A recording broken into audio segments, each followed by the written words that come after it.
Muy buenos días, profesoras, profesores. Bienvenidas y bienvenidos al primer conversatorio en línea para la reflexión sobre el currículo organizado por el proyecto Unidad Pedagógica de las Licenciaturas y la Vicerrectoría Académica de la Universidad del Cauca. Hoy presentamos patrones de aprendizaje en estudiantes de licenciatura y generamos un conversatorio con el profesor Cristian Hederich Martínez, matemático, magíster en desarrollo educativo y social, doctor en psicología, docente de planta de la Universidad Pedagógica Nacional. Para favorecer la calidad de la llamada, le agradecemos mantener su cámara y micrófono desactivados. Si por accidente se activa un micrófono, este será silenciado. Por favor, use el chat para escribir sus preguntas, comentarios y felicitaciones, los cuales serán leídos al finalizar la exposición. Profesor Cristian, muchísimas gracias por aceptar esta invitación. Bienvenido a este conversatorio. Los presentes estamos muy atentos a su exposición. Muchas gracias. No, a ti, Diana, muchas gracias por la invitación y muchas gracias a la universidad por permitirme la oportunidad de contarles las últimas de las investigaciones, las últimas líneas de investigación que hemos ido desarrollando en el grupo de estilos cognitivos. ¿Y qué es lo que les voy a contar hoy? Algunos de los resultados que les voy a contar aún están en elaboración. Y pues hemos notado que tengo algunas limitaciones en la calidad de la llamada, por lo que, bueno, espero que esto no sea mayor problema. En el peor de los casos, pues tendríamos que posponer esta intervención, lo que haría con muchísimo gusto. Yo espero que no haya problema. Ok. Esta presentación tendrá tres grandes partes. Yo les voy a hablar sobre patrones de aprendizaje. El patrón de aprendizaje es un concepto nuevo, es un concepto integrador que junta muchísimas líneas de investigación que han tenido mucha fuerza en la psicología educativa. Entonces tengo que contarles más o menos cómo es el concepto de patrón de aprendizaje, similitudes, diferencias con otros conceptos que ya conocemos, estilo de aprendizaje, estilo cognitivo. Hecho esto, entraré a mostrarles los resultados de una investigación que concluimos ya hace como un año en una muestra grande de estudiantes de la Universidad Pedagógica Nacional. Todos son estudiantes de licenciaturas y nos interesa mucho saber cómo piensan los estudiantes de las licenciaturas, cómo aprenden, porque esto va a influir muy directamente en la forma en que van a pensar a futuro y la forma en que van a aprender sus alumnos. Y en una tercera parte vamos a hacer esa misma investigación, pero ya no en estudiantes colombianos, sino en estudiantes españoles. Este es el fruto de una colaboración que hemos tenido con un grupo de investigación de la Universidad de Alicante. Y el paralelo entre los estudiantes de licenciatura españoles y los estudiantes de licenciatura colombianos es muy interesante y nos habla mucho sobre cómo es nuestro sistema educativo y nuestro sistema de formación de maestros. Ese es básicamente el contenido que les voy a contar hoy. Entonces, en primera instancia, les voy a contar algo poco general sobre patrones de aprendizaje. Ok. Habitualmente se ubica la idea del patrón de aprendizaje en una serie de trabajos que después pasaron a ser llamados el enfoque SAL, de aproximaciones del estudiante al aprendizaje, Student Approach to Learning. Básicamente, en los trabajos de un par de profesores, Marton y Saljo, en la Universidad de Gotemburgo, en Suecia. Estos profesores estaban investigando cómo hacían los estudiantes para leer las lecturas que los profesores universitarios ponemos a leerles. Ponemos a leer. Y entonces ellos desarrollaron una particular técnica de investigación que se llamó la fenomenografía. En la fenomenografía ellos hacían unas entrevistas muy detalladas, muy profundas, que grababan y después analizaban con mucho detalle, una técnica muy cualitativa. Y a partir del uso de esta técnica, ellos empiezan a ver consistentemente que hay dos tipos de estudiantes. Hay unos estudiantes que decían ellos en sus artículos del 76, que utilizaban un enfoque superficial. Ellos, los estudiantes, leían la lectura, pero estos estudiantes subrayaban los datos, los hechos puntuales, recordaban muchas cosas, casi que memorizaban, pero no le ponían mucha atención, digamos, al mensaje general del texto.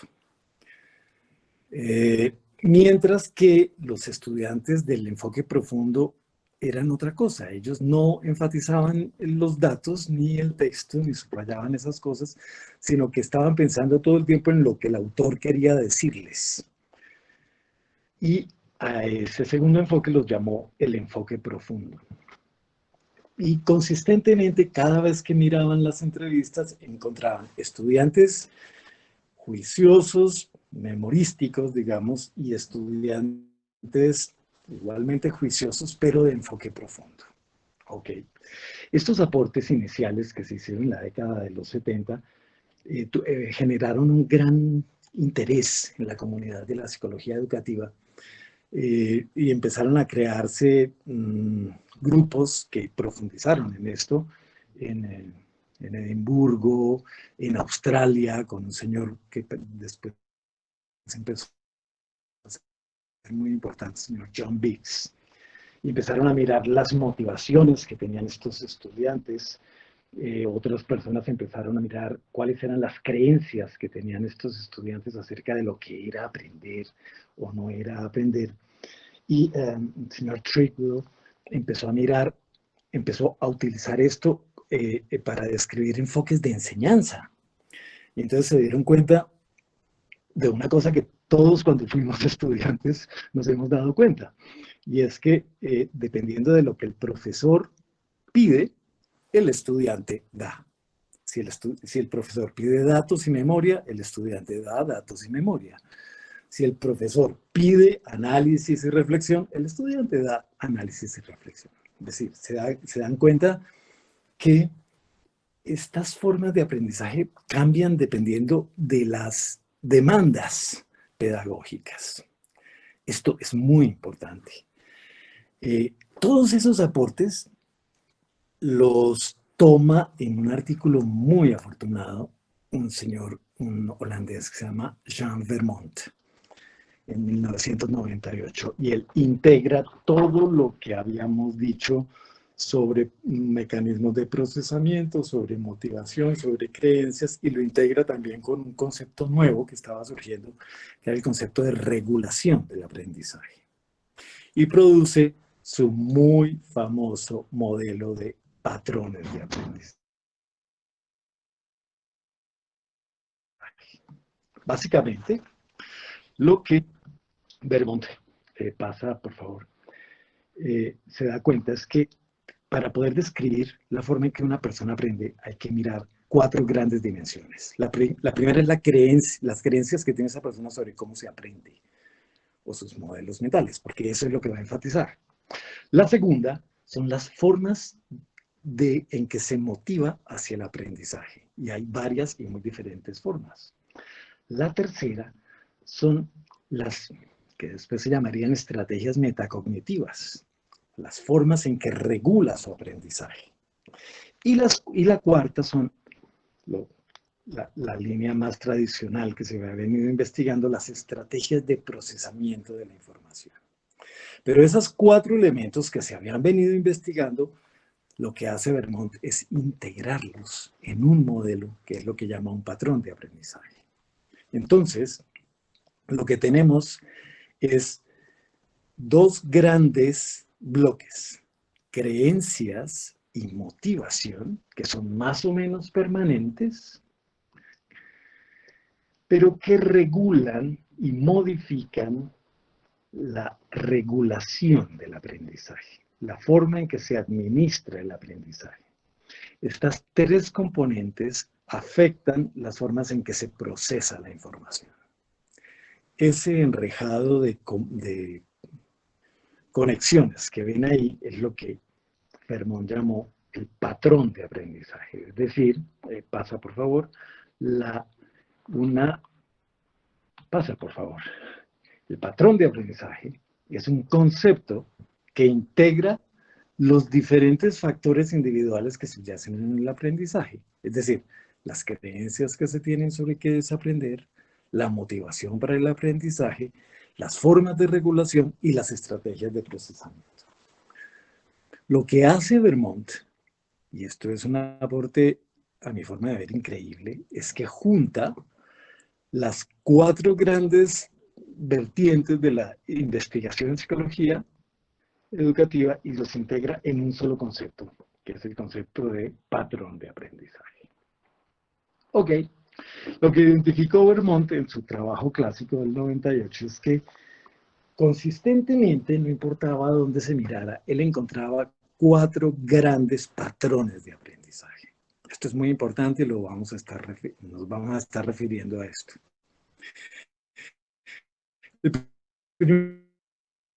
El un patrón dirigido al significado. Retrocede, el primero. Un patrón dirigido al significado. Retrocede. El MD, o Meaning Directed. El patrón dirigido al significado es el que exhiben estudiantes genuinamente interesados en el contenido. A estos estudiantes les interesa lo que están aprendiendo, les resulta muy motivante aprenderlo, entonces no necesitan mayor motivación adicional, se autorregulan, ¿verdad? Y tienden a usar estrategias de procesamiento muy profundas. El segundo patrón es un patrón parecido, que ya no está tan dirigido al significado, sino dirigido a la aplicación. El patrón dirigido a la aplicación es el de un estudiante que está interesado en cosas que le resulten útiles. Él cree que aprender es poder usar el conocimiento, enfatizan en la aplicación. Están interesados en aquellas cosas que puedan aplicar y tienden a ser muy concretos y muy prácticos. Me voy a adelantar un poquito, pero les cuento que la gran mayoría de los maestros y los estudiantes de maestría tienen una fuerte tendencia en esa dirección, hacia cosas que les resulten útiles. Y eso es una clave importante para las universidades. El tercer patrón, que es muy frecuente, sobre todo al principio de las carreras, es el que llamamos el patrón dirigido a la reproducción, o RD. Estas siglas vienen de sus formas en inglés. Reproduction Directed. Las personas que están dirigidas a la reproducción tienen la tendencia a memorizar, a recordar los datos y a reportar esos datos. Les interesa pasar las materias, no les interesa tanto el contenido, les interesa realmente es superar el problema de pasar la materia. Y pues tienden a ser juiciosos, pero no son muy profundos, tienden a hacer como estrategias de corte muy superficial. Y Vermont encontró un cuarto patrón, y este patrón es muy interesante porque está siempre presente en todas partes y es una serie de personas a la que tenemos que ponerle atención y que todos los maestros conocemos, que es el llamado patrón no dirigido, undirected, el patrón UD. El patrón UD es el que caracteriza a las personas que realmente no saben por qué están ahí, ni para qué, ni qué es lo que tienen que hacer. Están perdidos, no son dirigidos. Estos estudiantes no tienen una razón clara de qué están haciendo ni para qué lo están haciendo. Ellos más o menos siguieron la corriente y de pronto terminaron metidos en una licenciatura o en una carrera o en una cosa que realmente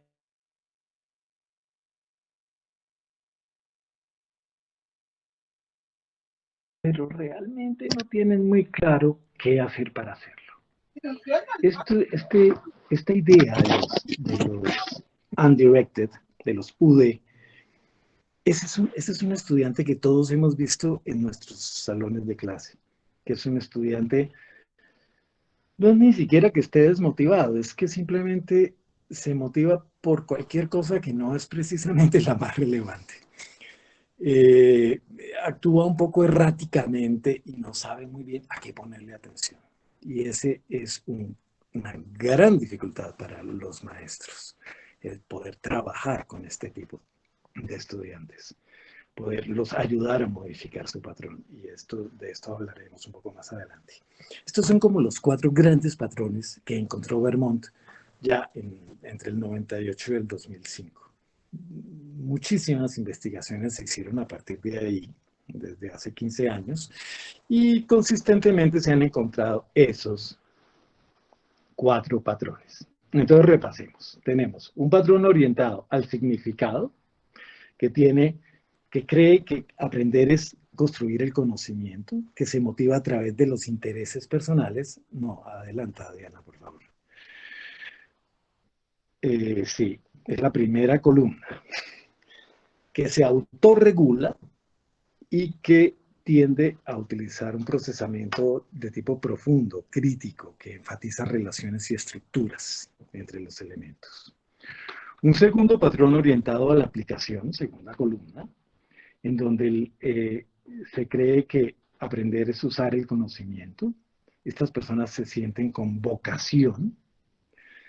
Estas personas tienden a ser autorreguladas, pero también se regulan externamente, ¿no? La regulación externa es la que se hace a través de las notas, de los premios, de los castigos. Con este estudiante funcionan estos 2 tipos de regulación. Y tienden a ser muy concretos y muy prácticos en sus mecanismos de procesamiento. Hay un tercer patrón orientado a la reproducción, RD, que tiende a acumular conocimiento, que está orientado al certificado, que se regula externamente. A él le interesan las notas, los premios, los castigos, y que tiende a memorizar como estrategia de aprendizaje. Y hay un cuarto patrón, el hombre está un poco perdido. Como está un poco perdido, trata de encontrar orientación en sus compañeros y usa muchos mecanismos de aprendizaje cooperativo. Acá tenemos un problema con este concepto porque hay diferencias entre los estudiantes europeos y los estudiantes colombianos en ese sentido. Estos estudiantes creen que los profesores deben estimularlos. Eso es una característica muy particular de esos estudiantes, pero ahí vamos a tener diferencias también con los estudiantes de las licenciaturas. La motivación de estos estudiantes UD es ambivalente. No hay regulación en estos estudiantes, ellos no regulan el aprendizaje, ni ellos, ni sus profesores, ni el ambiente, es decir, es una regulación errática, y tienden a ser poco estratégicos, no saben muy bien a qué ponerle atención, y habitualmente no ponen atención a lo que es importante. Ok.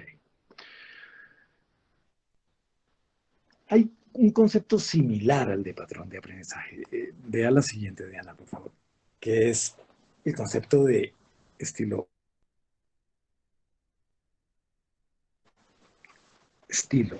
de cognitivo de aprendizaje. Esto, este concepto se relaciona con otros 2, el concepto de enfoques y el concepto de patrones de aprendizaje.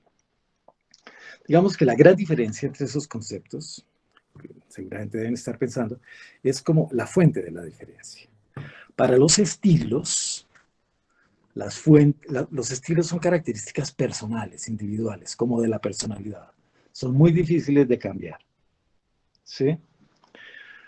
Los enfoques, por su parte, son aspectos básicamente ambientales. Es lo que desarrolla el estudiante frente a lo que pide el profesor. ¿Ok? Bien, en ese sentido, el concepto de patrón es un concepto como intermedio al tiempo que depende de factores personales y de la personalidad del sujeto, también depende de factores ambientales y de lo que pide el maestro. Y en ese sentido, el estudiante puede cambiar el patrón dependiendo de que el maestro pida un patrón diferente de aprendizaje. Por eso es importante para nosotros entender el patrón de aprendizaje. Ok, Para determinar el patrón de aprendizaje tenemos varios instrumentos. El primero es el ILS, el Index of Learning Styles, se llamaba, de Vermont, del 2005. Es un instrumento largo, tiene 20 subescalas, 120 ítems, demora como un poco menos de una hora para ser aplicado y tiene muy buenas características técnicas. Pero es largo y difícil. Por esa razón, Reinaldo Martínez Fernández, que es uno de los investigadores del campo, diseñó una nueva versión del ILS original, que era en inglés, y lo tradujo al español. El ILS en lengua española tiene más o menos las mismas características de la versión original, tiene buenas características técnicas. Lo que pasa es que sigue siendo demasiado largo. Entonces, el mismo Martínez Fernández hizo una especie de versión corta del ILS en que ya son las mismas 20 subescalas, pero solo 60 ítems. Se demora más o menos media hora en aplicarse, pero según lo que hemos examinado nosotros, pues no tiene muy buena confiabilidad, no funciona muy bien ese instrumento, por lo menos en estudiantes colombianos. Y por esa razón nosotros mismos diseñamos una nueva versión del ILP, del índice, del Index for Patrones de Aprendizaje, en una segunda versión corta. Tiene 14 subescalas, 60 ítems, se aplica rápido y tiene mejores características técnicas, por lo menos en estudiantes colombianos. Este Index of Learning Patterns es el que aplicamos en la versión de estudiantes españoles, que les contaré más adelante. Ok, ya, listo. Terminamos con la teoría. Ahora sí vamos con los resultados y yo les voy a contar cómo son los estudiantes de las licenciaturas de la Universidad Pedagógica Nacional. Hicimos una gran investigación en que aplicamos nuestros instrumentos en estos estudiantes de licenciatura y les voy a contar cuáles son esos resultados. Los objetivos básicos eran describir los patrones de aprendizaje de los maestros en formación y examinar los patrones que habíamos descrito en términos de sus relaciones con aspectos emocionales del aprendizaje. Esto es muy interesante porque vamos a mirar ansiedad evaluativa, y vamos a mirar autoeficacia académica, para tratar de caracterizar mejor ese patrón. Vamos a ver también las relaciones y los cambios que tienen los estudiantes durante el transcurso de la carrera a través de el transcurso de su programa académico. Entonces, en principio vamos a trabajar con datos que obtuvimos de 1.394, casi 1.400 estudiantes de la Universidad Pedagógica Nacional, distribuidos en 14 programas y en 3 partes: al inicio de la carrera, a mediados de la carrera y a final de la carrera. ¿Por qué queríamos ver inicio, mediado y final? Porque queríamos mirar si la carrera hacía algo en los patrones de aprendizaje. Y encontramos que sí, sí hace, y es interesante verlo. ¿Qué instrumentos utilizamos? Utilizamos el ILS de Martínez Hernández, la versión corta, y utilizamos 5 escalas de otro instrumento que habíamos venido utilizando, que es el Motivated Strategy for Learning Questionnaire, el de Paul Pintich. Utilizamos 5 escalas. La escala de ansiedad evaluativa, la ansiedad que siente una persona cuando presenta un examen o situaciones evaluativas. La escala de autoeficacia académica, qué tan fuerte y qué tan bueno me siento yo en lo académico. El mejor predictor del desempeño académico. La escala de aprendizaje con pares, qué tanto me gusta a mí trabajar con otros estudiantes. La escala de búsqueda de ayuda, qué tan fácil me resulta a mí buscar ayuda de profesores o de otros estudiantes más avanzados. Una de las características más interesantes de ciertos contextos culturales. Y la quinta es lo que llamamos el control de tiempo y ambiente.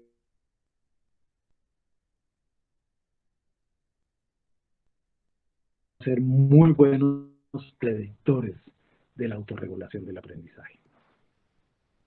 Veremos entonces todas estas cosas. Ok, lo que vamos a hacer es, examinamos la confiabilidad de las escalas, corremos un análisis factorial para mirar las relaciones entre los ítems del instrumento, identificamos los patrones, corriendo un tipo de análisis multivariante, se llama un análisis de conglomerados sobre estos puntajes factoriales, y finalmente con estos patrones miramos diferencias entre los programas y los momentos de la carrera y las diferencias entre las escalas del MSLQ. Es decir, tenemos un largo camino. Voy a abreviar un poquito porque esto es un poco largo y un poco técnico y en realidad me asusta que se puedan ustedes aburrir.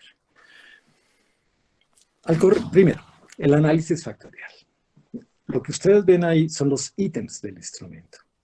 Los azules son los ítems del patrón MD dirigido al conocimiento. Los verdes son los ítems del patrón AD dirigido a la aplicación. Los amarillos del RD dirigido a la reproducción y los, ¿qué será eso? Como anaranjados, los ítems del patrón UD. Cuando corremos el análisis factorial, lo que nosotros vemos es que todos los ítems tienden a agruparse de forma más o menos consistente con su patrón. Sobre todo, fíjense, estos ítems amarillos que están en bloque, todos son del patrón RD. Eso mostraba que el instrumento se comporta más o menos como lo estábamos esperando. Vea la siguiente, por favor. Cuando corremos el análisis, vea la siguiente, eso. Cuando corremos el análisis factorial, encontramos 4 grandes factores. El primero, o factor 1. Ese factor agrupa todas las creencias y la motivación del patrón MD y del patrón AD. Eso es interesante. Está juntando dos patrones, pero solo en las creencias y la motivación. Es como lo que la gente piensa y cree, pero no lo que hace. Porque lo que hace, siguiente, está en el factor 2, que junta todo lo que la gente MD y AD hace. O sea, lo que es más activo.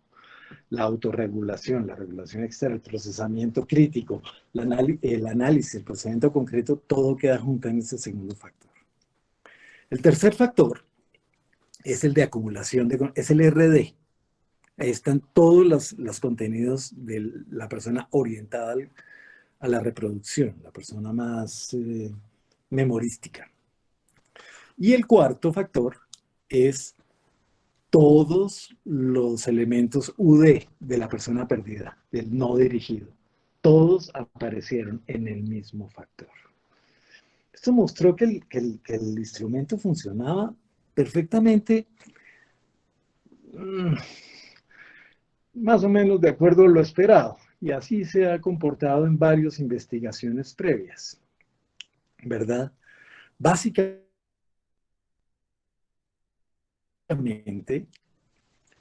el siguiente, cuando corríamos un análisis de conglomerados, encontrábamos que había en total 3 grandes factores. ¿Sí? Un primer factor, un primer conglomerado, un primer tipo de estudiantes, era, ¿quieres pasar a la siguiente? Vamos a ver un poquito más rápido. Era las personas que tendían a ser RD o UD, las personas superficiales o perdidas. Todos quedaban juntos. Y estos son más o menos el 25% de los estudiantes. Superficiales o perdidos completamente, sin saber qué era lo que estaban haciendo. Un segundo patrón, que llamamos patrón RD disonante, que lo que querían era aprobar las materias y graduarse. Y en ese sentido tienen una fuerte tendencia a la memorización y están externamente regulados, pero han aprendido el discurso.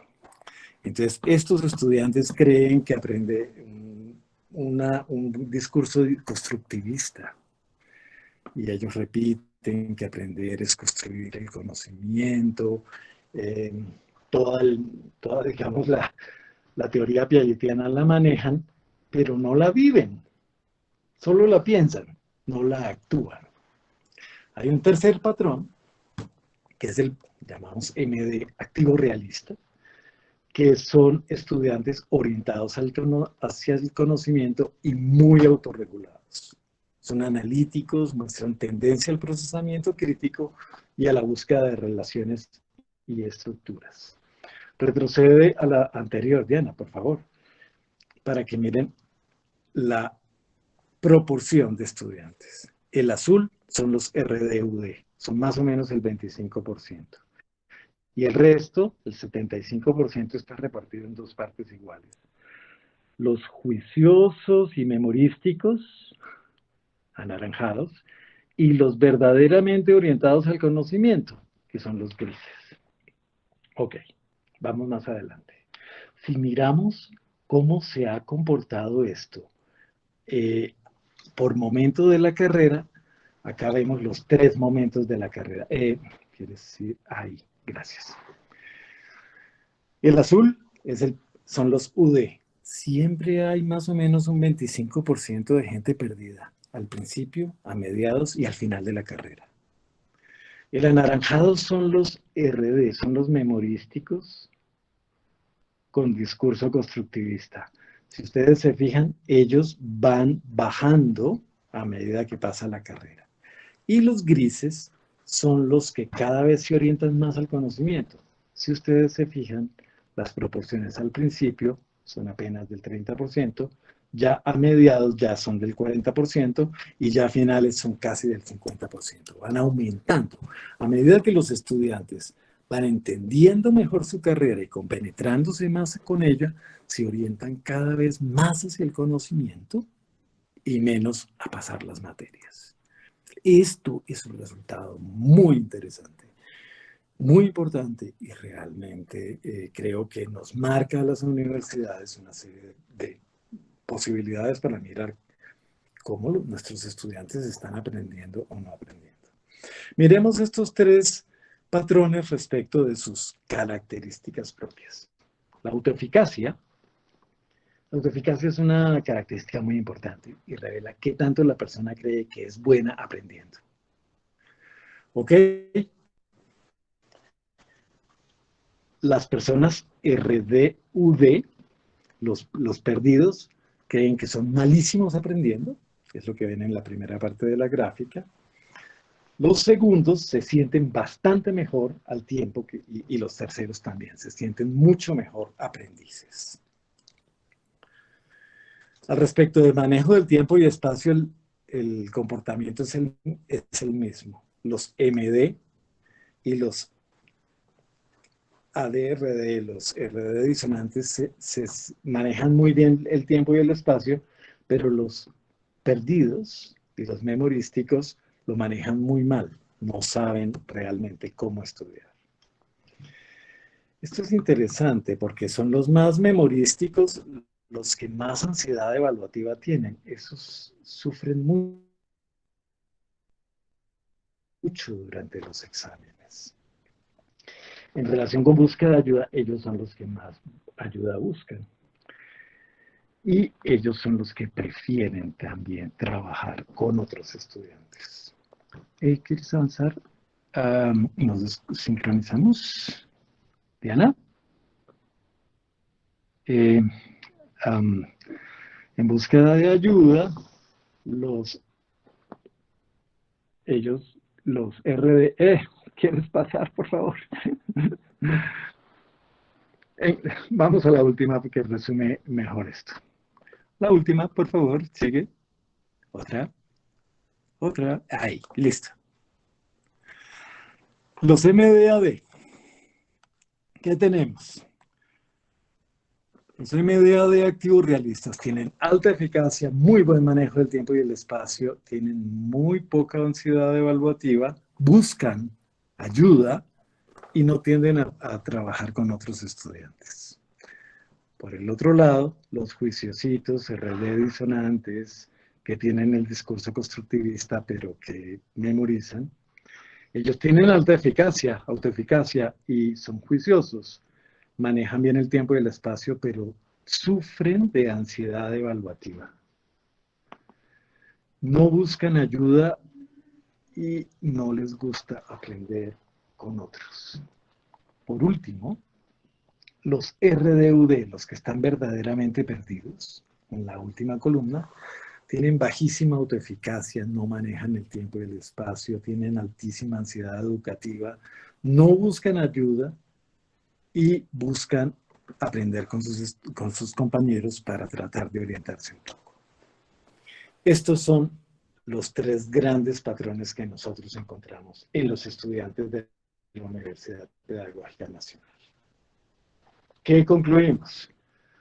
Podemos distinguir tres patrones, unos más orientados al conocimiento, otros orientados a las notas y otros perdidos. Y creo que esto lo vamos a encontrar en casi todas las universidades y todas las carreras. Lo otro que encontramos es que experiencias de aprendizaje más significativas y más importantes hacen que estos patrones cambien. Y eso ocurre a lo largo de la carrera. Y cambian para mejor. Tenemos ahí una pregunta de qué va a pasar con los UD que parecen no cambiar. Pero bueno, estamos en eso por ahora. Esto fue lo que nosotros encontramos con estudiantes de la Universidad Pedagógica Nacional en Colombia. Cuando utilizamos más o menos los mismos instrumentos, pero en estudiantes españoles de la Universidad de Alicante, los resultados resultaron ser un poco diferentes. Y esto es interesante porque muestra las características de nuestro sistema educativo. Voy a ir un poco más rápido, entiendo que esto ha sido un poco técnico y me disculpo por eso. Vamos a trabajar sobre más o menos 215, es una muestra más pequeña, estudiantes de la Universidad de Alicante. 151 son hombres y 64 son mujeres. Casi todos los estudiantes estudian una licenciatura se llama Ciencias de la Actividad Física y Deporte, licenciatura en Educación Física para nosotros. Y hay una parte de estudiantes que trabajan en el magíster en educación secundaria. Ahí está la distribución más o menos de género y de curso. Tenemos estudiantes de primer curso, primer año para ellos, segundo, tercer y cuarto año, y estudiantes del magíster.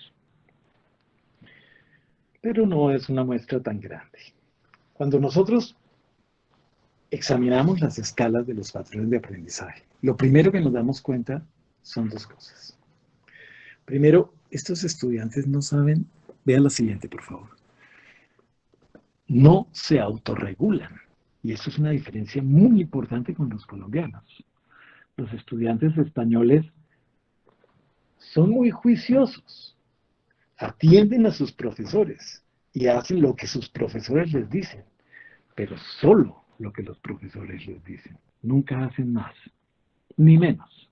Digamos, son básicamente juiciosos y obedientes. Por esa razón, tenemos una escala de regulación externa que es altísima en estos estudiantes y una escala de autorregulación que es bajísima en estos estudiantes, comparado con los estudiantes colombianos. Vean la siguiente, por favor.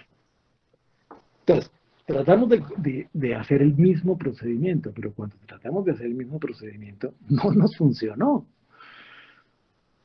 Cuando nosotros corrimos el análisis factorial de los 60 ítems en los colombianos, nos generaron 4 factores. Acá nos generaron 19 factores. Una cosa rarísima. Era como si no hubiera muchas relaciones entre los ítems. Entonces, después de mucho explorar los datos, creemos que el problema fue un pequeño cambio en el instrumento, porque en el primero utilizamos la versión de Martínez Fernández y en el segundo utilizamos la versión nuestra. y entonces puede haber una pequeña diferencia. Pero bueno, hicimos un procedimiento similar que es correr el análisis factorial, pero ya no sobre los ítems, sino sobre las escalas del instrumento, y ahí sí se nos generan los 4 factores. Y se corrió el análisis de conglomerados sobre esos 4 factores y se examinaron los resultados. Los conglomerados, ese es más o menos el proceso. Me disculpo por tanta técnica, pero es inevitable contárselos. Estos son los resultados del análisis factorial. Lo primero que ustedes ven es que los patrones de asociación entre las escalas son diferentes.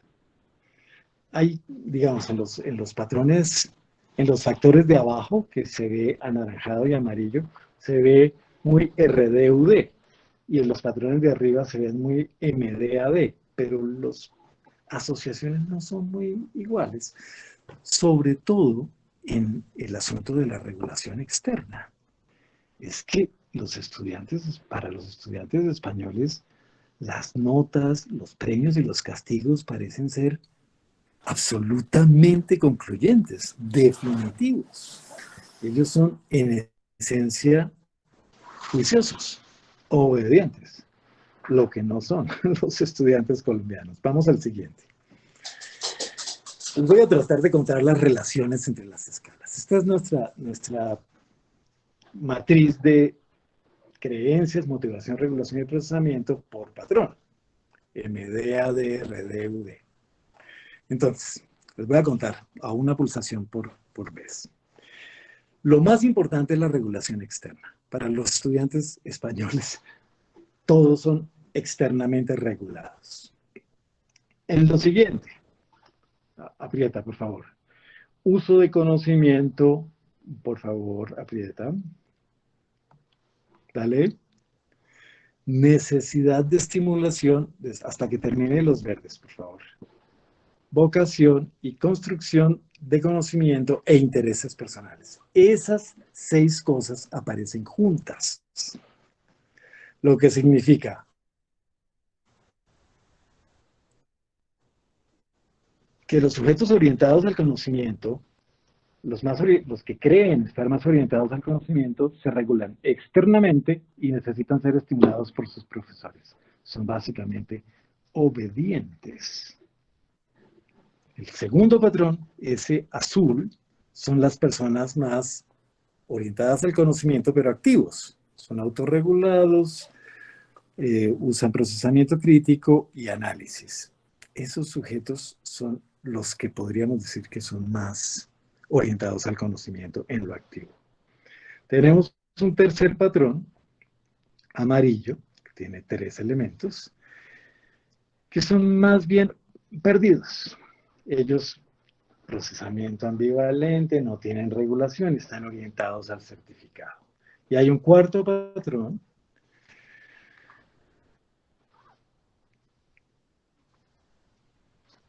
anaranjado en la gráfica, que acumulan conocimiento, tienden a aprendizaje cooperativo y son memorizadores.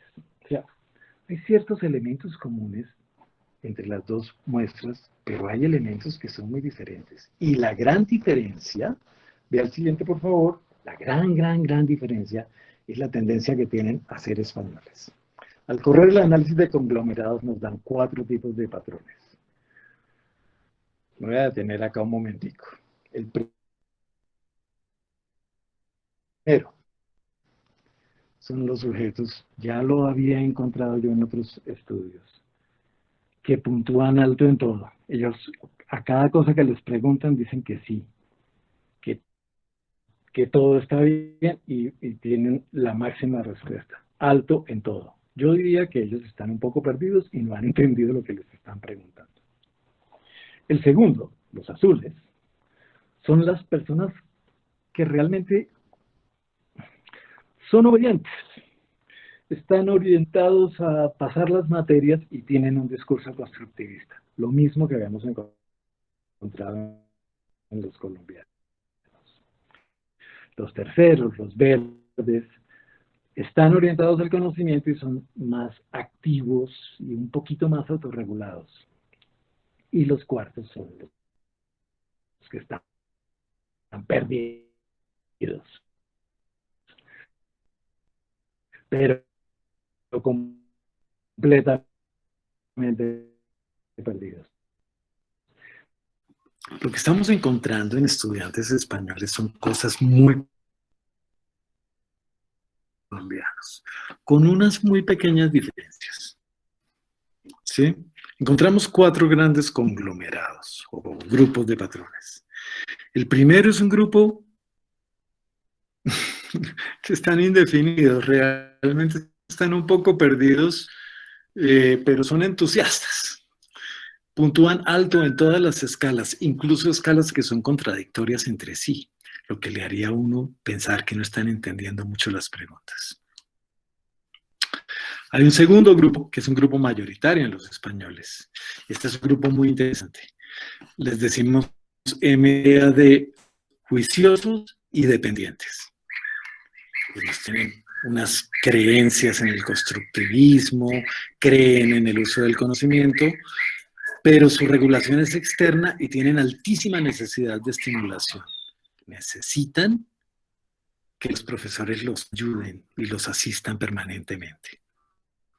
Hay un tercer grupo, ese es el grupo que llamaríamos MDAD motivados.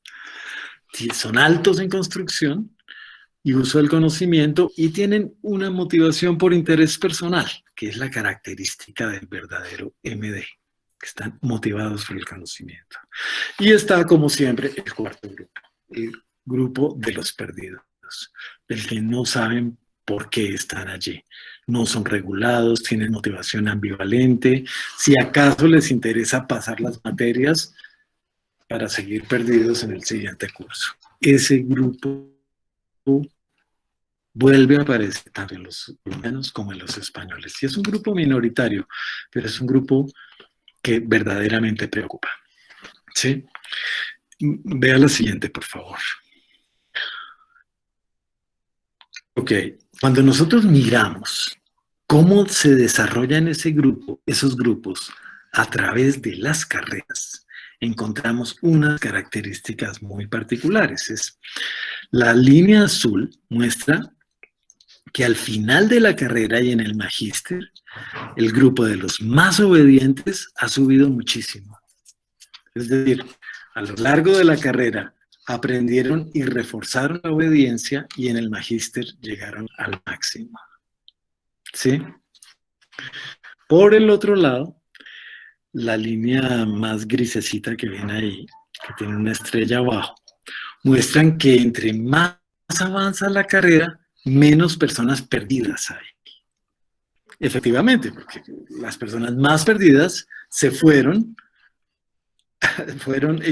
siendo excluidas a medida que pasaban la carrera. Las personas más motivadas y más AD se encontraron más o menos a mitad de la carrera. Ahí hay una gran pregunta de si las motivaciones van disminuyendo, las motivaciones propias, y se van volviendo unas cosas más prácticas. Pasemos al siguiente, por favor, Diana, que nos sintetiza la información que les acabo de decir. UD, los más perdidos, parecen mostrar alta presencia en los momentos iniciales de la carrera y baja frecuencia en el máster. Los MDAD juiciosos y dependientes muestran alta frecuencia ya en el máster. Y los otros clústeres en realidad no se distinguen tanto. Hay una pequeña elevación de los más motivados a mediados de la carrera y también de los altos en todo en el curso cuarto, pero no es estadísticamente muy significativa. Vea la siguiente, por favor. En conclusión, gran conclusión general. Existen elementos comunes y elementos diferentes en los patrones de las dos poblaciones. Hay unos MDAD pasivos, hay unos MDAD activos y hay perdidos en los dos casos. Y hay aspectos diferentes. Hay unos conglomerados alto en todos en los españoles y hay media regulación en los españoles. Son más juiciosos y más dependientes. mientras que los colombianos muestran ser un poco más motivados, más automotivados, un poco también más comprometidos con el conocimiento y también un poco menos vinculados con sus profesores, no sé muy bien. Lo que estamos encontrando es que este modelo de patrones de aprendizaje es complejo, pero es útil para describir cómo son los estudiantes. Creemos que estas características son propias de estudiantes de las licenciaturas. Y estamos haciendo investigación sobre estudiantes de otras carreras. Y estamos empezando a encontrar algunas diferencias importantes realmente entre los estudiantes de educación y los estudiantes de otras carreras. Esas diferencias pues tendré que contárselas en otro momento, pero como para decirles en principio, parece ser que los estudiantes de las licenciaturas tienen una creencia mayor en el aprendizaje cooperativo y en la necesidad de estimulación por parte de los profesores, mientras que los estudiantes de otras carreras, medicina, derecho, ingeniería, son más autorregulados y más independientes de sus profesores. En principio, parece ser esa la tendencia. Les iré contando a medida que vayamos descubriendo mejores características. Me disculpo, era muchísima información en tan poco tiempo y con estos medios tan difíciles de manejar. Yo espero que haya sido obtenida una cierta, aunque sea pequeña, claridad sobre el marco y nuestros resultados de patrones de aprendizaje. Creo que tenemos una vertiente de investigación que puede resultar muy interesante a futuro y tengo mucho interés en poder contarles más presencialmente, más que nos podamos ver directamente, nuestros resultados en el futuro inmediato. Esto es lo que tenía por contarles. Les agradezco muchísimo. Muchísimas gracias, profesor Cristian. Mientras los asistentes van escribiendo sus preguntas en el chat, yo tengo unas preguntas por hacerle, profe. No te oigo. Ay, hola. Hola, ¿me escuchan? Ah, perdón. Sí, okay. Perdón, no tenía el micrófono activo. Mientras los asistentes escriben sus preguntas a través del chat, quisiera hacerle unas primeras preguntas. Hubo una diapositiva, la voy a mostrar en este momento.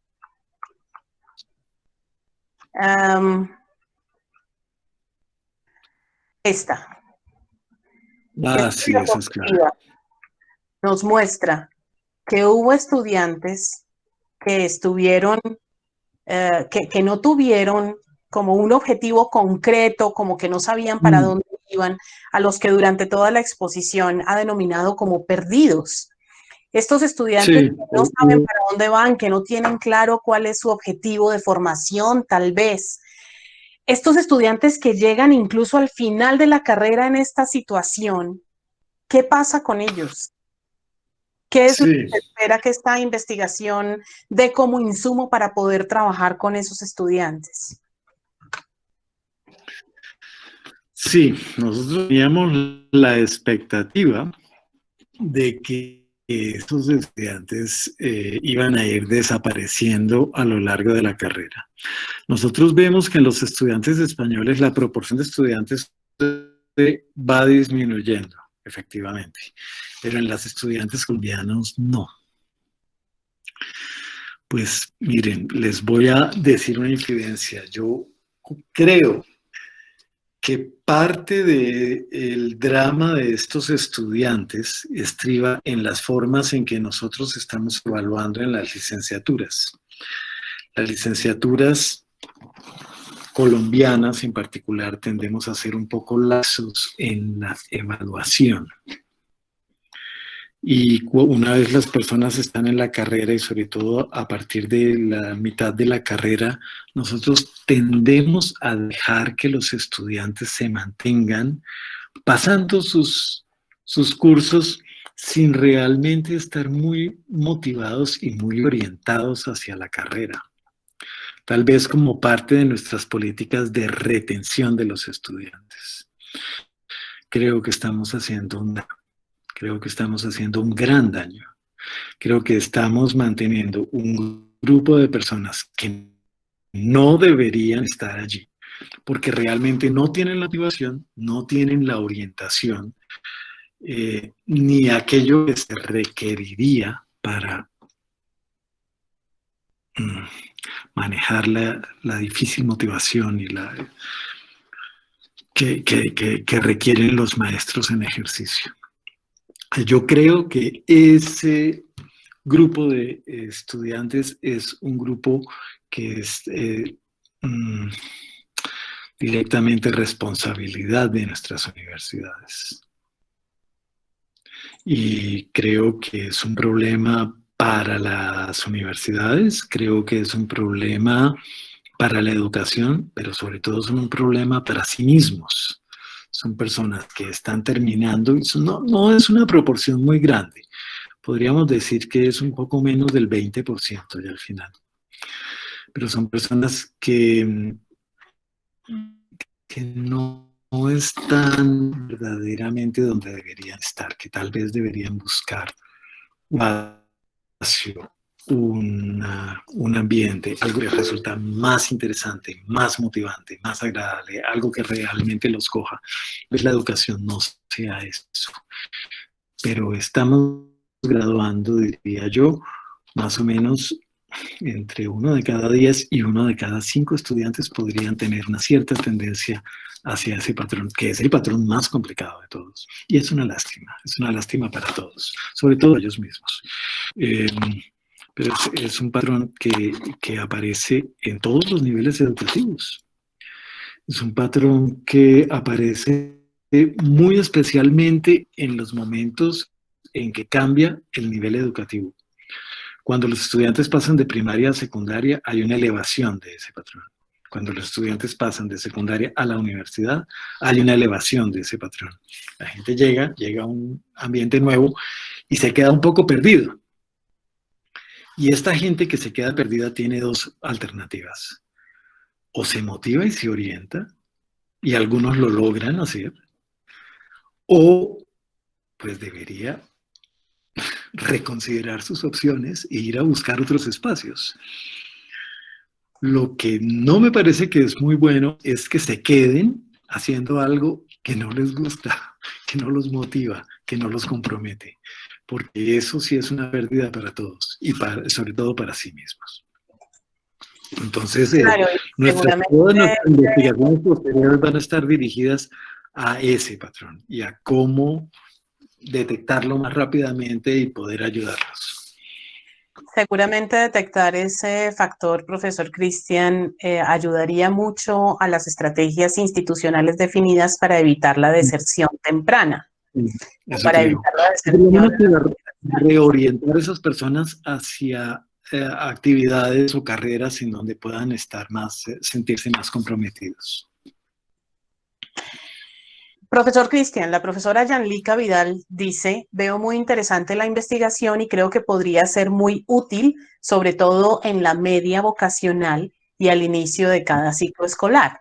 La profesora Yanlica es profesora de la institución educativa Santa Rosa en Popayán y ella pregunta si esta investigación puede usarse en otros ciclos. Sí. Sí, puede usarse y se ha utilizado. De hecho, buena parte del trabajo de Reinaldo Martínez Fernández es hechos incluso sobre educación básica primaria. Pero se han desarrollado estudios bastante grandes en estudiantes de educación básica secundaria y media vocacional.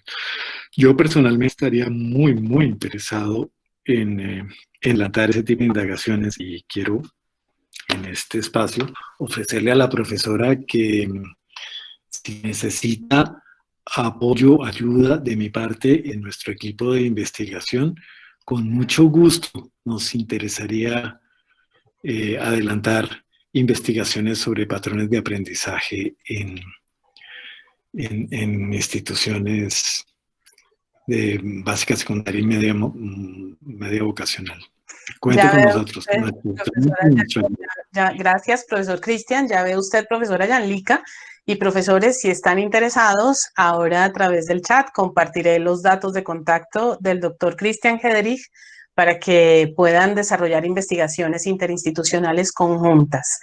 Mientras, mientras tanto, respondamos el comentario del profesor Jorge Aníbal Coral. El profesor Jorge Aníbal es el coordinador de la licenciatura en música en la Universidad del Cauca y él escribe, según la investigación, se muestran diferencias entre los estudiantes. Esa situación Mm, seguramente se verá reflejada posteriormente en su desempeño. Se han establecido mm. estrategias pedagógicas que permitan el balance de caracteres, es decir, que el desorientado principalmente supere y se comprometa o se ubique en lo que hace. Gracias por compartir su conocimiento. Ay, muchas gracias por su generosidad, profesor. Sí, Reinaldo Martínez ha enfatizado, digamos, la búsqueda de actividades pedagógicas, como les decía hace un momento, sobre todo en básica primaria. En estudiantes universitarios esto no se ha mirado tanto, pero pues desde el enfoque de Student Approach to Learning, sabíamos que la actividad pedagógica más removedora y más desafiante es aquella que le exige a los estudiantes pensar y reestructurar. Realmente, cuando nosotros, profesores, empezamos a utilizar, sobre todo, estrategias de evaluación que no requieran uso de memoria, como pueden ser, por ejemplo, estudiar,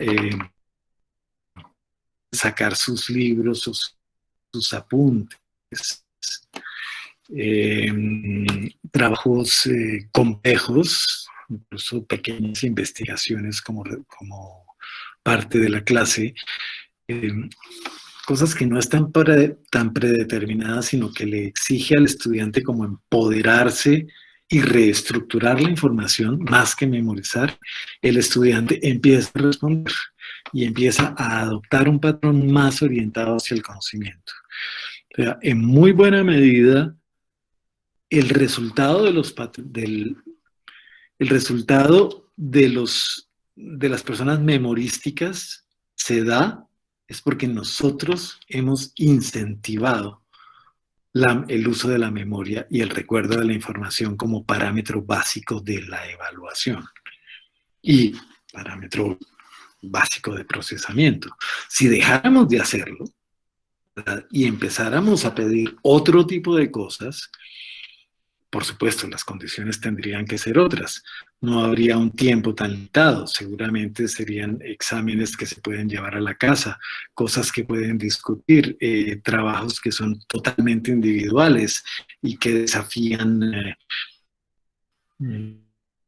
creencias y supuestos. Estas personas van a empezar a responder de forma más reflexiva más y a orientarse más hacia el conocimiento. Yo creo que esa es nuestra mejor posibilidad, realmente. Es ambientes más ricos y más complejos, menos fórmulas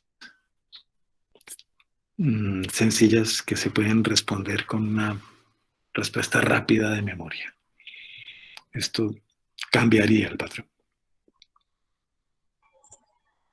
Gracias, profesor Cristian. Quisiera que nos concentráramos ahora en esta diapositiva en donde se muestran los 4 estilos.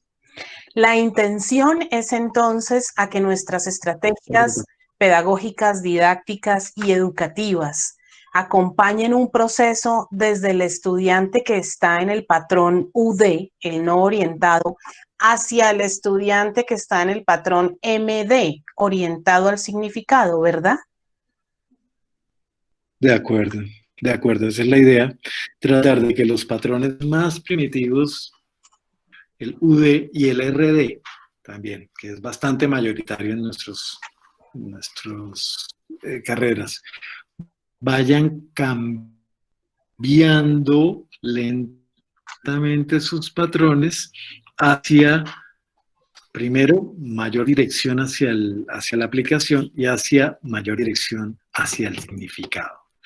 Y esto se puede hacer, como les dije, primero, cambiando estrategias evaluativas. Pero segundo, el cambio más profundo se va a dar cuando cambiemos las formas en que pensamos el aprendizaje. ¿Sí? El estudiante UD o el estudiante RD cree que aprender es recordar, es saberse definiciones.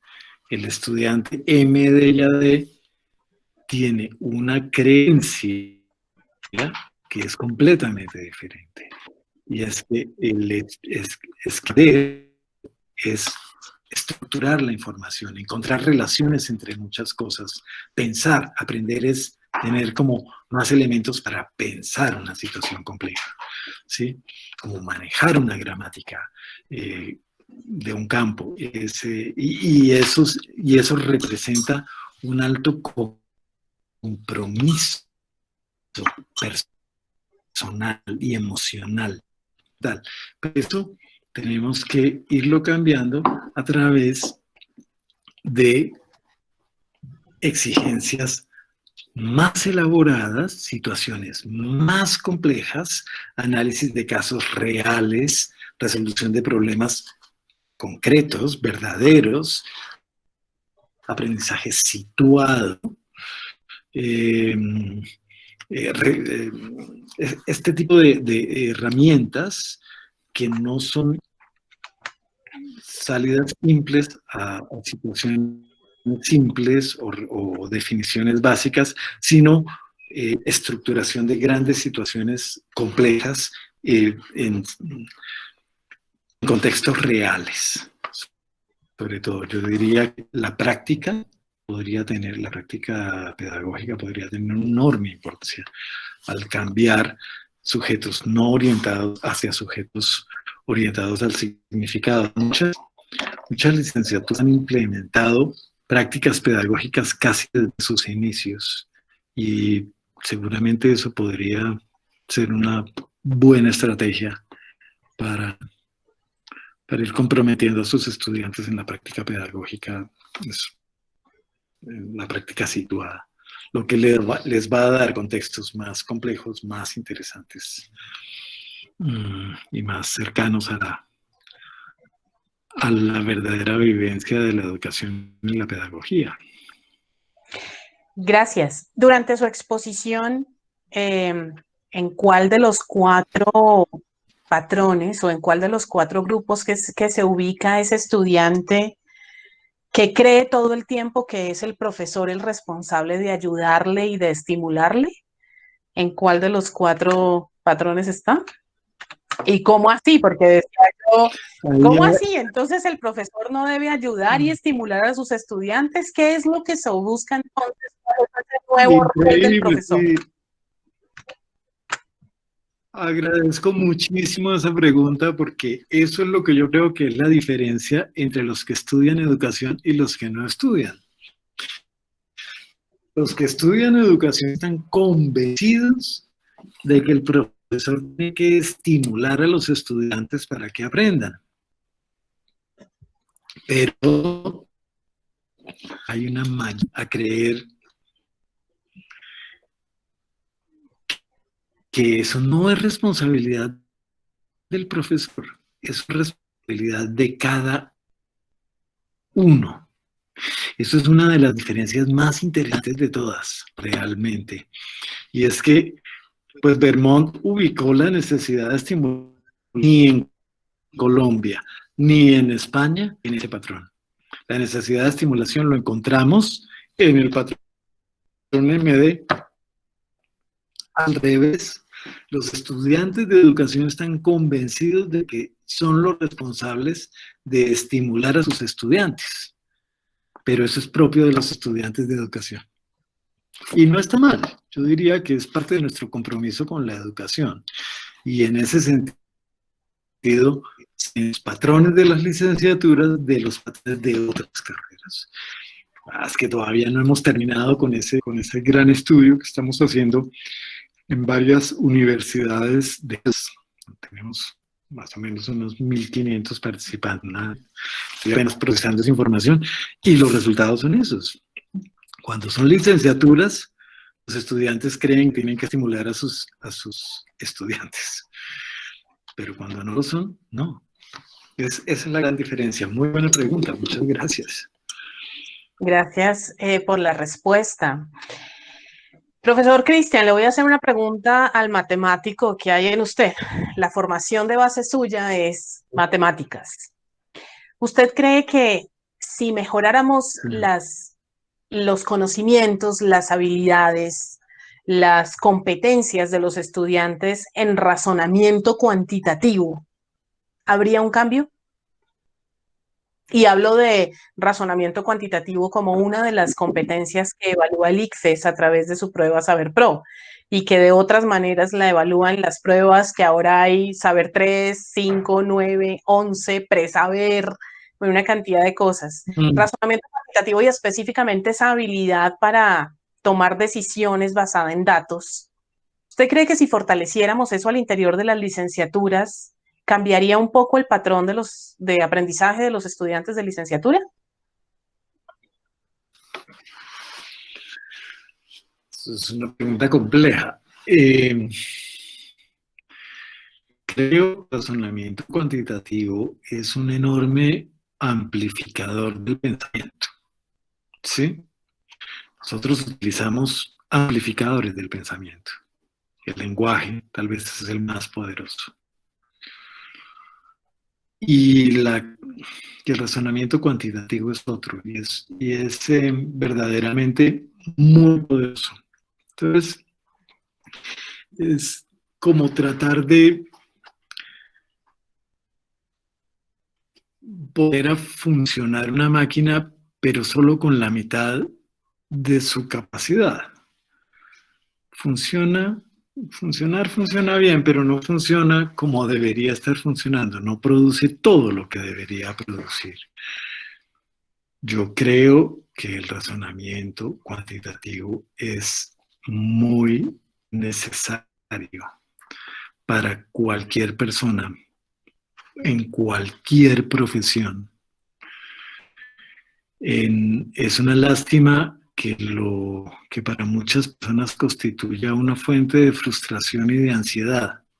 Eso es muy triste, ¿verdad? Tendría que ser así, en realidad. Es parte de los aprendizajes que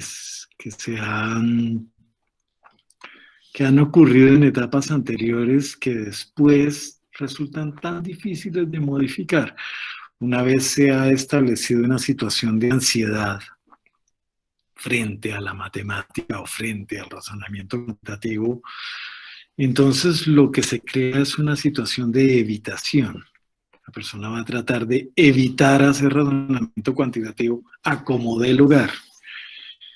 Y bueno, y si eso le representa no estudiar la carrera que le gustaría estudiar, o si eso le representa no asumir el trabajo que le gustaría asumir, lo va a hacer, porque su comportamiento va a ser evitativo, porque le angustia, porque le produce ansiedad las situaciones en que tiene que vivir eso. Y frente a esas personas, lo único que puedo decir es, lo siento mucho, les han hecho un daño muy grande. Se puede superar, se puede. Ustedes no son incapaces, no tienen ninguna razón estructural para tener esa dificultad. El razonamiento cuantitativo es natural, es connatural a nuestra especie y no solo a nuestra especie. Nosotros vemos diferentes especies animales que tienen razonamiento cuantitativo, ya lo sabemos. Es mucho más fácil el razonamiento cuantitativo que el lingüístico en ese sentido. Sabemos que eso habitualmente ocurre por experiencias educativas desfavorables. Y esas experiencias educativas tenemos que eliminarlas definitivamente de nuestra situación educativa, porque estamos haciendo una gran cantidad de personas que tienen una enorme dificultad para desempeñarse en el mundo. Gracias, profesor Cristian. La profesora Astrid Joana Contreras pregunta, ¿qué propuesta hay para realizar este diagnóstico de tipos de aprendizaje o patrones de aprendizaje en las instituciones? ¿Hay alguna propuesta para hacerlo en las instituciones de diferentes niveles? De esta manera podríamos guiar y formar de mejor manera a nuestras estudiantes, dice la profesora Astrid Joana. Sí, desarrollamos, como dije antes, un instrumento que es un instrumento de fácil aplicación, de más o menos 30 minutos. Lo que no es muy fácil es procesar los resultados de ese instrumento, ¿sí? Estamos en desarrollo de una situación que sea un poquito más fácil de procesar. Si la profesora está interesada en examinar los patrones de aprendizaje de sus estudiantes o de los estudiantes de su institución, me pongo a su disposición, profesora Astrid, y hacemos un pequeño proyecto de investigación y examinamos cómo son los patrones de aprendizaje de su institución. A mí me interesaría mucho y ojalá podamos hacerlo una vez la pandemia afloje un poquito, poder examinar patrones de aprendizaje en estudiantes de educación básica, secundaria y media vocacional, pero en contacto con los estudiantes mismos, un poco en contacto un poco más directo. Yo creo que esto podríamos hacerlo a través de profesores que estén interesados en el marco y a los cuales podamos acompañar y nos podamos acompañar mutuamente en la comprensión de cómo están siendo manejados los aprendizajes en estos estudiantes. La profesora pregunta que si hay costos para la institución para poder avanzar en esa investigación conjunta. No, en principio no. En principio no, por ahora no. Estamos haciendo investigación básica. Nuestro interés básico es la construcción de conocimiento que resulte útil al ámbito educativo y pedagógico. Y el interés básico de la profesora es, en ese sentido, encontrar soluciones que resulten útiles a sus estudiantes. Entonces yo creo que lo que tenemos es una situación de intereses mutuos, que nos podemos apoyar mutuamente.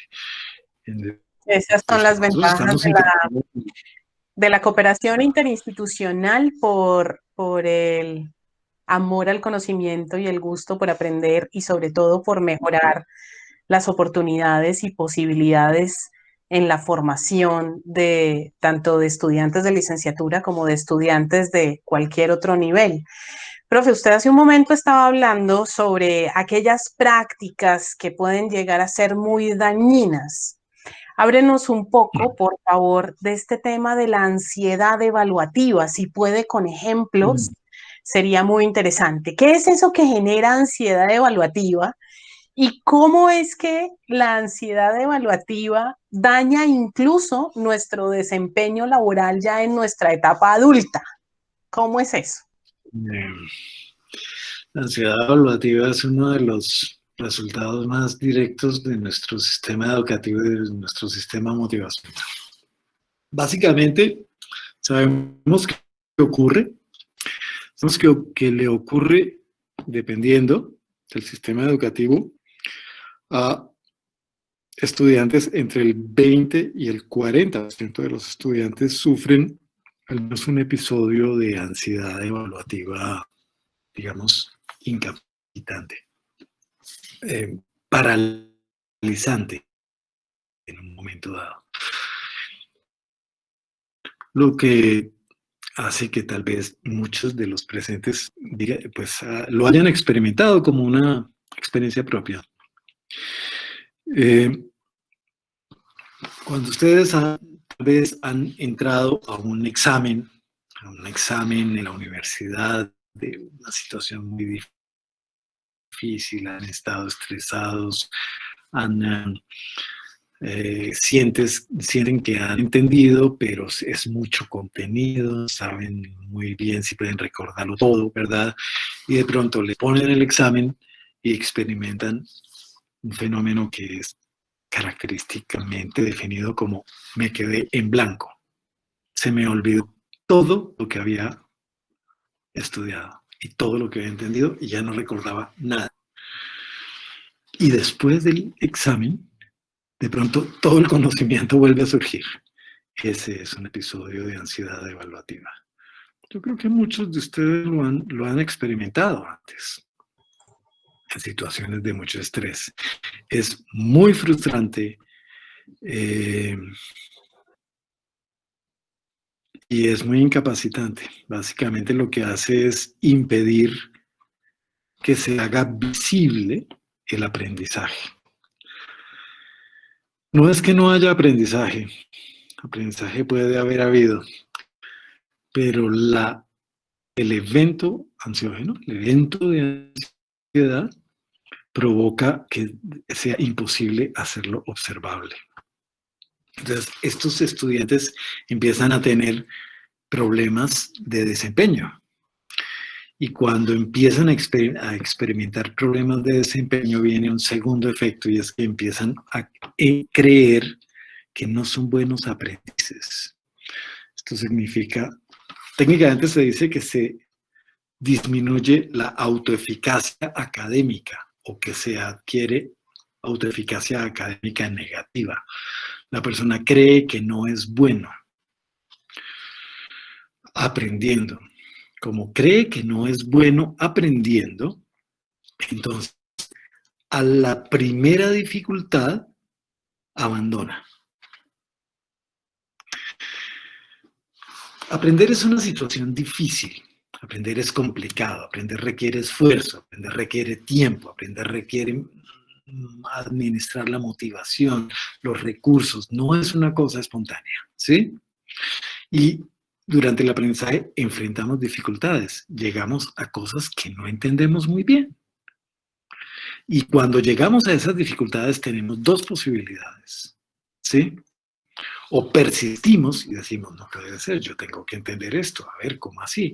Y le pongo más esfuerzo y busco ayuda y hablo con amigos o hablo con profesor o me busco otro libro, y supero la dificultad o abandono. Y cuando abandono, se da el fenómeno de la profecía autocumplida.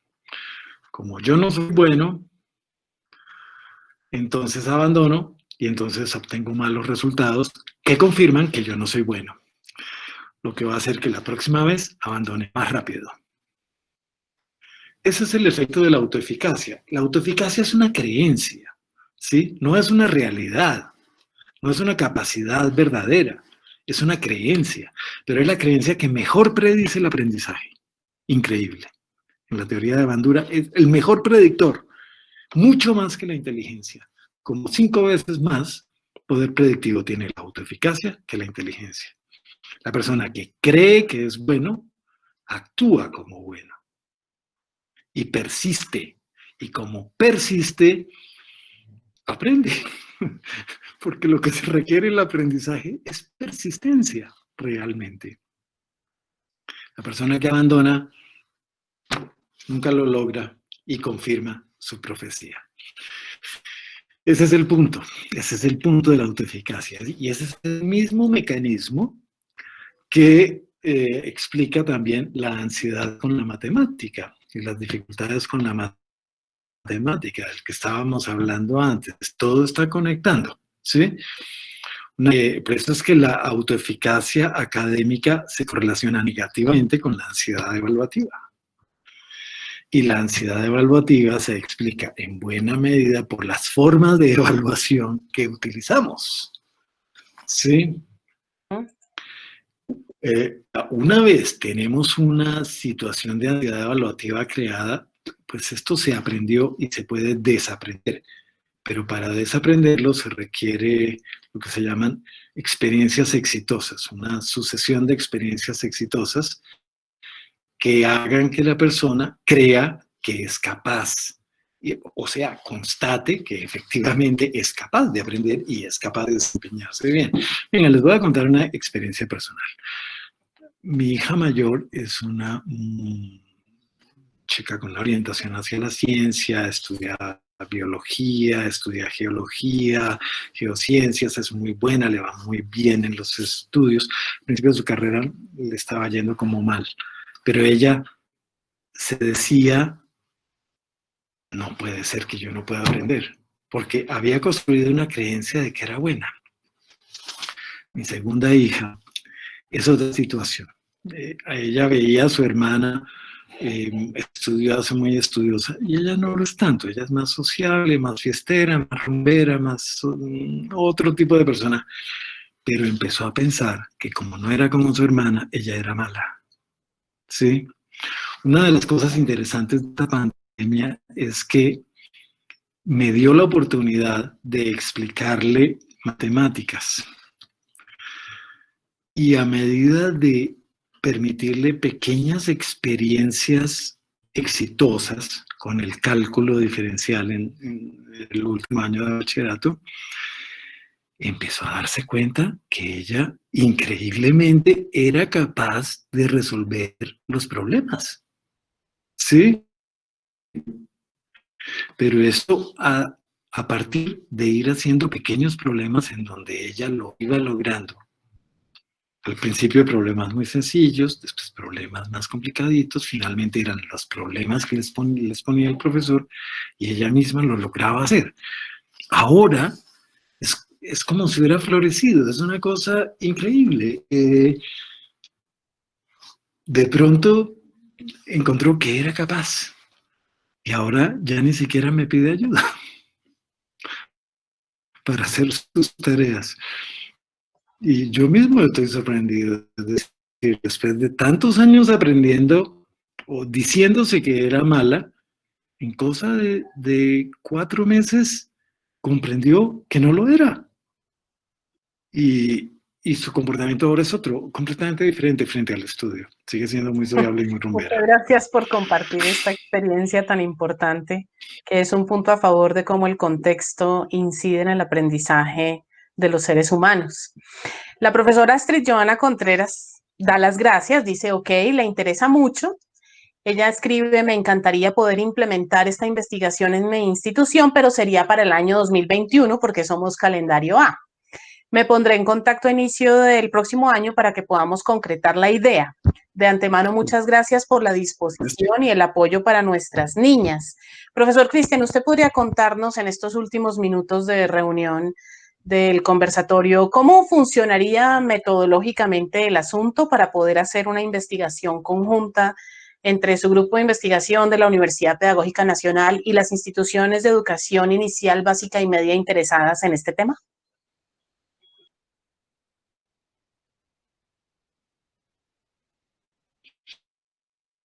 Lo que es más fácil es que yo les puedo mandar a sus correos personales el instrumento mismo con todos los mecanismos de... Pueden utilizarlo, pueden leerlo, pueden utilizarlo a voluntad y las...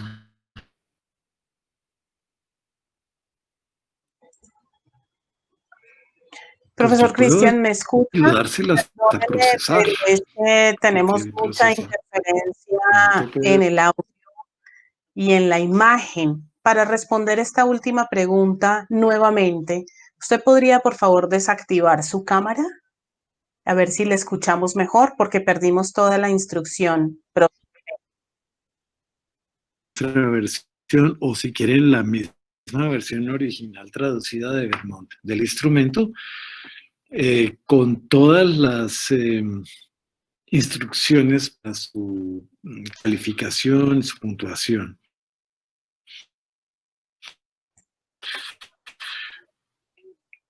Bien, profe, entonces lo que tendríamos Creo que que hacer, podrías... lo que tendrían que hacer las profesoras y los profesores interesados en hacer esta investigación en sus instituciones es escribirle un correo. Yo les envié el correo cristian.hederich@gmail.com. ¿Algún otro correo donde puedan escribir?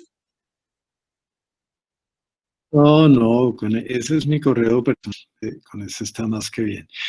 A mí me encantaría realmente poderlos visitar, y pues, pero para poderlo hacer, es que no tengo financiación ahorita para viajes durante el próximo año, por lo menos no lo tengo.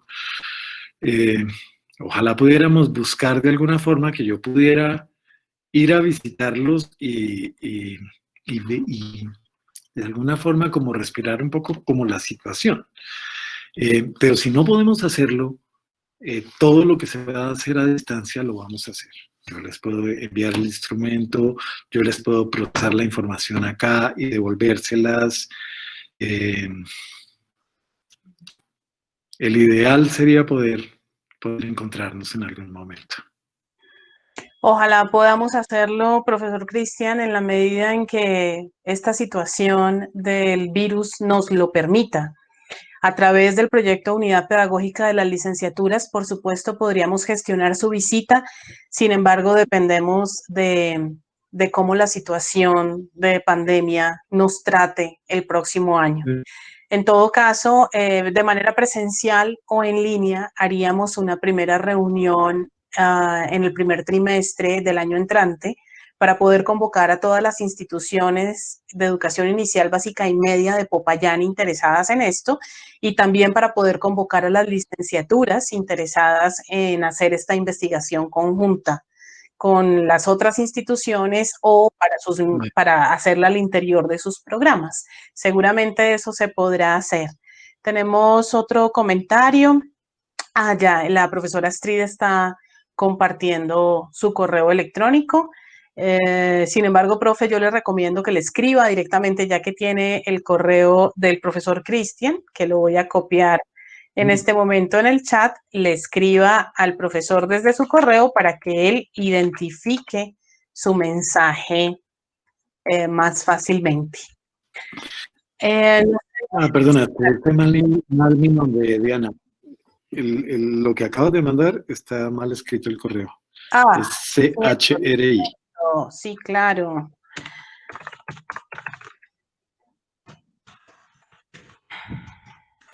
Profesora, cuente conmigo. Estoy muy interesado en poder adelantar investigaciones en patrones de aprendizaje en estudiantes de secundaria y media.